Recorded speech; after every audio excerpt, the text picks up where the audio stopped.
Let me try this JC Organic Barley Ginger Flavor.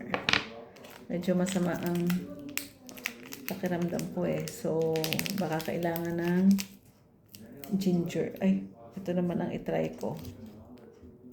Ba yan?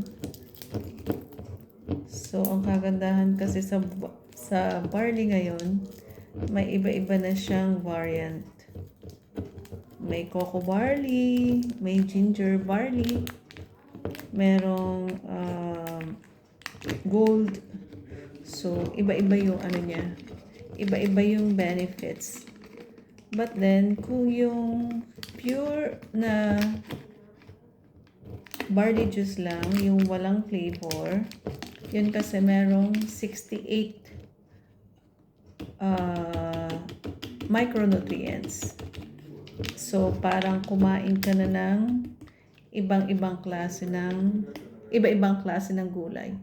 And then from here, you have to put 300 ml lang ng tubig. Para ano.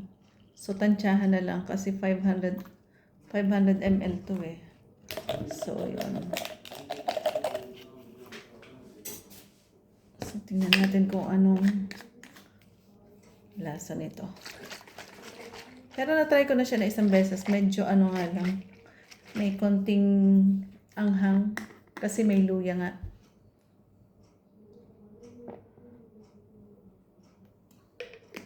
Yun. Tama-tama. Kasi may nagkasipon eh. Hindi ko alam kung bakit. Siguro sa sobrang lamig. So yun. Kung gusto nyo itry ang JC Organic Barley, meron siyang iba-ibang flavor.